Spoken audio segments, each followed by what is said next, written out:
Hello everybody and welcome to Storm Reads, and today I'm going to be doing my weekly wrap-up. I've decided to do them on Saturdays instead of Sundays, so we'll see how this goes.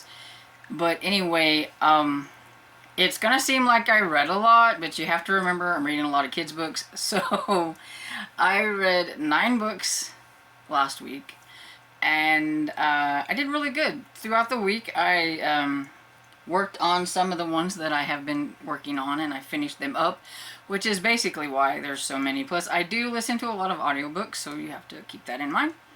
So, the first one I have is Midnight at the Barclay Hotel. This one's by Fleur Bradley, and it's a kind of mystery more than it is spooky. But it does contain a haunted hotel, and there are like five or six suspects that have been suspected of killing the owner of the Barclay Hotel. And there's 3 kids. 2 of them came along with their parent or grandparent, and the other one was staying at the hotel. And when they get there and when they find out exactly what's happening, that it's been set up this way, that Mr. Barclay knew that he was going to be killed, but he didn't know exactly who it was, but it had to be somebody that had talked to him during this time period, and so these were the suspects because of something that went down. He figured one of these were going to be the ones that killed. Now I can't remember the main character. I can't remember the character's name, so I'm really bad with that. But anyway, the boy, his mother is a suspect, and then the one girl, her grandfather is a retired cop, and he's there kind of for that reason, though he didn't know it at the beginning. And so they don't believe that the ones that they think, like her or the boy, his mother didn't do it, and so they're trying to figure out, well, what happened, what exactly happened. So they are going to try to discover who it was that actually murdered Mr. Barclay. And so that is what they do. They sleuth until they figure out what's going on. But it is rumored that the Barclay Hotel is haunted. So they are, and the boy is a ghost hunter. That's what he likes to do. That's one of the reasons why he wanted to go to this in the first place and tag along with his mother, is because he's a ghost hunter and he's heard that it's haunted, and he's wanting to try to find a ghost. So it was cute. I liked it. I gave it 4 stars. It was a lot of fun. It's not, I would say this is a good one for if you want a little ghostly tale of sorts, but you don't want anything scary, spooky, then you could pick this one up. Then the next one I have is, I listened to Hide and Don't Seek by Anissa Morose Risi. I'm probably pronouncing that all wrong. But it is a collection of short stories from this author, and they're spooky middle grade stories. And I'm not a huge short story person, but I thought I would give them a try to see what I thought. And it was just okay. I give it 3 stars. It was, some of the story, with any collection, some of the stories were kind of fun, and the other ones I just thought they just didn't work. It was just like, okay. I think my favorite out of the whole thing was the poem at the end. And I don't even like poetry, but it was funny. And then the next one I have is Island of Monsters, and this is the second book in the Spirit Hunter series. I do think that I had listened to this one before. This is by L&O, but there were still things, because, my memory is not so well. This is why rereading things is, I think, okay for me, because I never can remember anything. But I did remember, like, little snippets of it, but that was about it. But it was really good. There were some kind of gruesomely gruely stuff that I was like, ew, this isn't a kid's book. But other than that, I liked it. I give it 4 stars. Basically, and it's a Halloween one, so it's perfect for this time of year, but Harper's family wants to go to this island for Halloween and spend Halloween there, and her parents pretty much don't want to think about any kind of spiritual things. They just want to go and visit some family that are there and leave things behind, but you know, that never happens. Some bad things happen at the beginning that has Harper worried about stuff. She needs her grandmother, but her grandmother can't be there. So some things are going to get a little hairy there on the island. And she's going to have to try to figure out things on her own and with her friend, because Dayo goes too, and then her cousin Leo that's on the island. But I can't really say a whole lot more than that without giving away a lot of stuff, I think, that went down in like the first one, and I don't want to give any spoilers away, but it was fun and definitely a great one for this time of the year. Then I have The Ghoul of Windy Down Vale by Jake Burt, and this one I didn't realize that this one just came out last year, because I had not even heard of it, and I seen it at the library, and so I went ahead on a whim and picked it up, and I thought this one was okay. I give it 3.5 stars. This is about a kid whose name I can't remember, because that's how it goes. Yeah, and it doesn't say on the back. Okay, but anyway, so it's about a kid who basically this town is run on folklore about this ghoul, and that's kind of how they just keep things going. And they like to keep their town small, and there are reasons for that you find out towards the end. But there is a ghoul hunter has come to town and wants to rid them of the ghoul for so much money. And the only thing is there's a claim that something really bad happened at the beginning to somebody, and they're blaming it on the ghoul. The only thing is the ghoul isn't real, and that's not like a spoiler. It's the boy. There's a boy that's pretending to be the ghoul, and that's kind of how like they just do things. It's kind of a town like legend thing or whatever. But not everybody in the town knows this. Only certain people. But then some things happen, and the boy, whose name I can't remember, starts to find out some things that aren't maybe quite so good. And so it's kind of about him exploring like that, and the town and their legend and things like that. So yeah, it was okay. Like I said, I think a lot of people would probably enjoy this. Just after I've read certain middle grade spookies, this just didn't really live up to that kind of thing. But like I said, it was okay.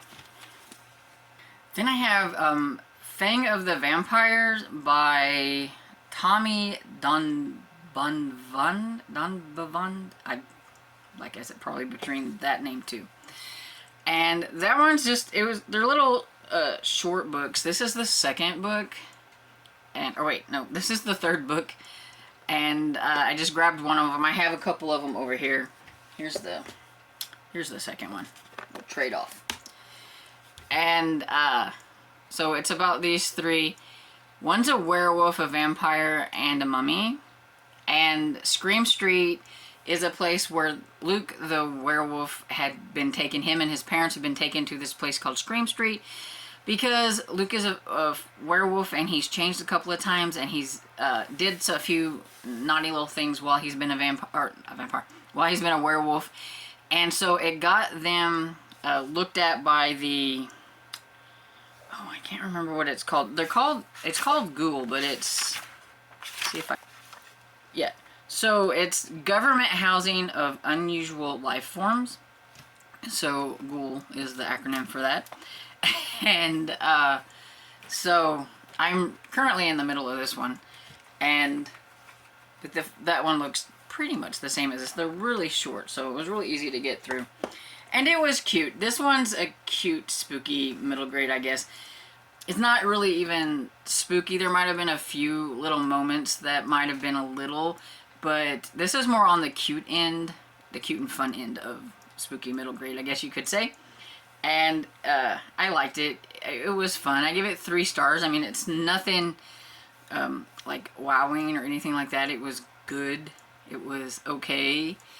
And I want to continue on with the series. I don't know how many there are in the series, but they're all kind of like connected In the first one, Luke wants to get back home. He doesn't want to stay in Scream Street, but the only way to do this is to find this book that's supposed to tell him how to find these relics. And there's also a bad guy, because, you know, of course there's got to be a bad guy who doesn't want them to find these things because he wants them for himself. And he kind of runs the Scream Street, and he has something else up his sleeve that he wants to do for the ghouls and things that are there. Because he's not very happy. He's a mean little man. And so in the first one, they find the first relic. So I'm going to say that probably 6 books in this series, because I think they have to find 6 relics, so it's probably going to be one for each book. And so, yeah, but it's cute. It is definitely something that I will continue on with. Like, I do have the next 2, and I think my library might have had the rest of them, so I'll probably go and pick those up. But yeah, so that was okay. And then I have finally finished the Zombie Stone. I guess I can get rid of that. I have finally finished the Zombie Stone by K.G. Campbell. And I think there's one more in this series, and I'll probably go ahead and read it, but this one took me forever because I think I liked the first one, which was called Small Zombie Problems. I think I liked it best. This one was just okay.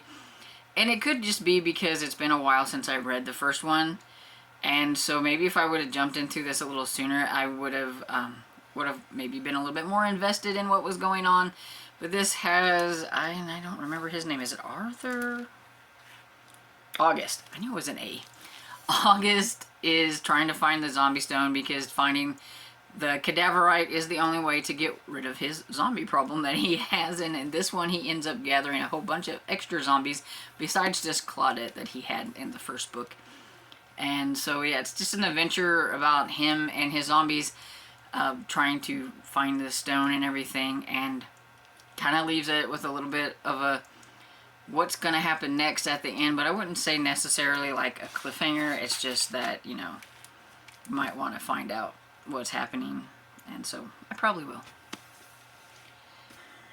So the next one I'm going to talk about is The Girl in White by Lindsay Curry, and this is the latest one from this author. I really like this author. She does really good spooky middle grade books, and this one had quite a few like creepy ghost moments. I mean, you know, you got this creepy older kind of wrinkly black kind of, you know, death-like looking female ghost that is coming out of bathtubs and scaring them down at the harbor, and, you know, in their dreams or nightmares. And so yeah, it had some really fun moments. This one is probably going to be up there with Scritch Scratch on my favorites. I don't know which one will be my favorite, but I really liked Scritch Scratch was my favorite, and so this one's kind of like tied because I'm not sure, but I really liked both of those.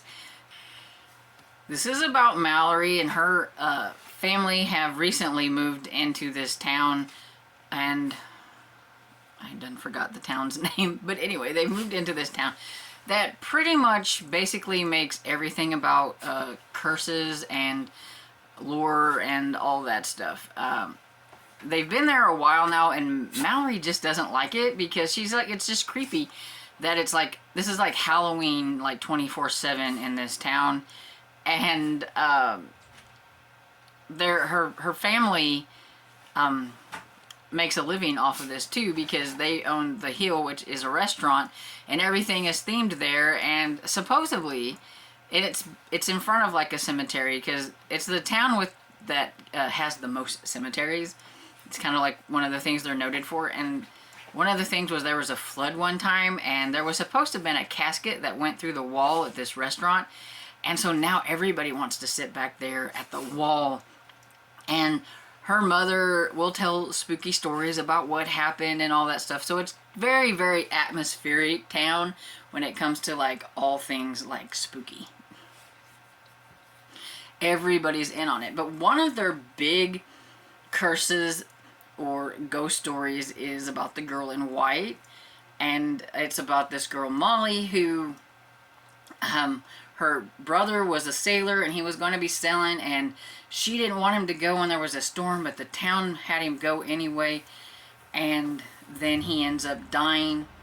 And if you can hear a lawnmower, that would be my father. And anyway, it said that she was really sad and everything, and that she one day walked to the harbor and into the mist and to the lighthouse, where the lighthouse was, and was never seen again. So they think that she like died in the ocean or whatever it is, and that's the legend of like Sweet Molly. And so they really beef it up, and they have these parades about her all the time. And there's another kid that's there, Joshua. He's been there, I think, about 3-4 years or something like that.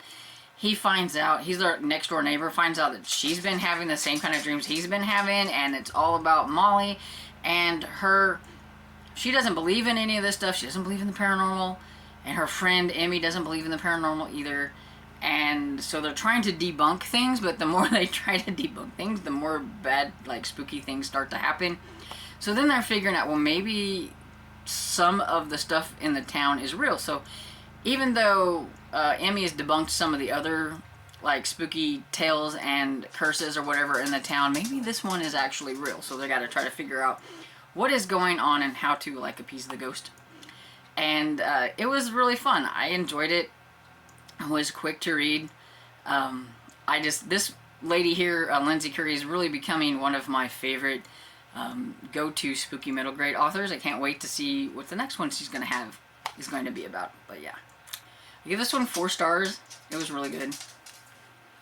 Another little quick one that I did was, this is Goosebumps. It's 3 ghoulish graphic tales, and these are about creepy creatures, and of course by R.L. Stine. But it has 3 different of the Goosebumps books, but told in like a graphic novel form, and I thought they were okay. The werewolf one and the scarecrow one, which I hadn't read before, were the best ones. The Abominable Snowman one just didn't work for me. So I give this like 3 stars. I mean, it was just okay. I do think that the graphics lent a little bit of extra spookiness to these stories. And let's see. So we have the Werewolf of Fever Swamp. Then we have the Scarecrow Walks at Midnight and the Abominable Snowman of Pasadena. And like I said, the graphics, though they're in black and white, they're not bad like the first ones. Let's see, try to find the other one. That's the werewolf one. And then here's the one with about the scarecrow. I'm trying to find a scarecrow, because they were kind of creepy. A walking scarecrow was kind of creepy.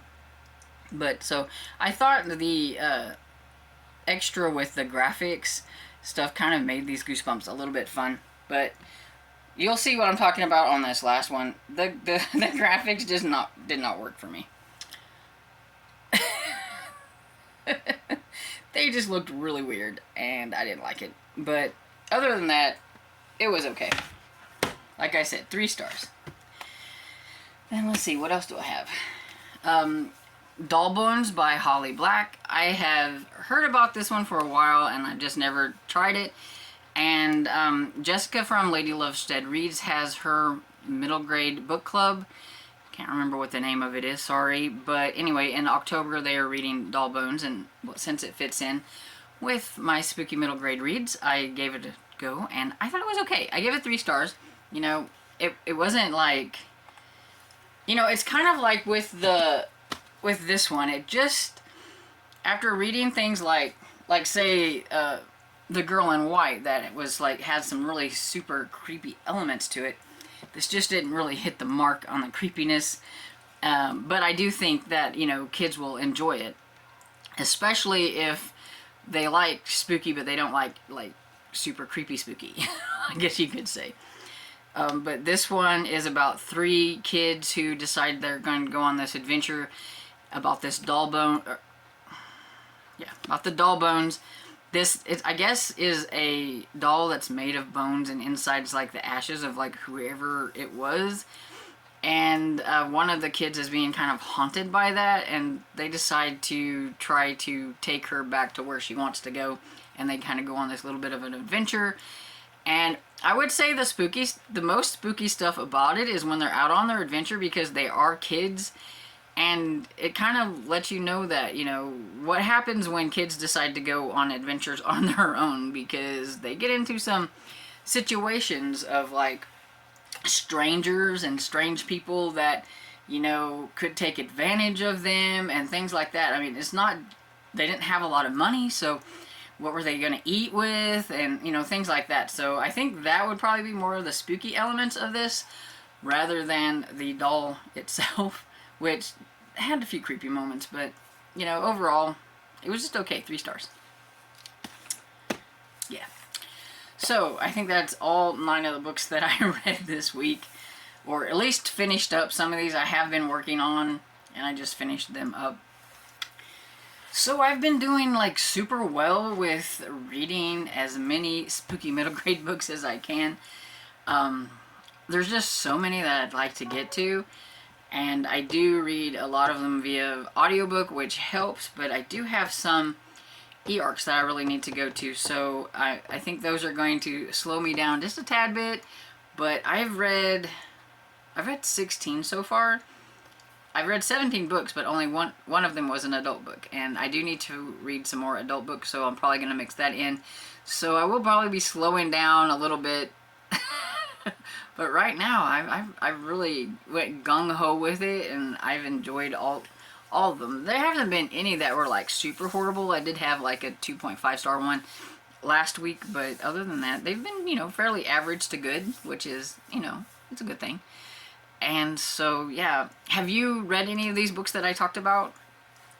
If you have, please let me know what you thought about them down below. If you haven't and I piqued your interest, let me know which ones it is that you're interested in.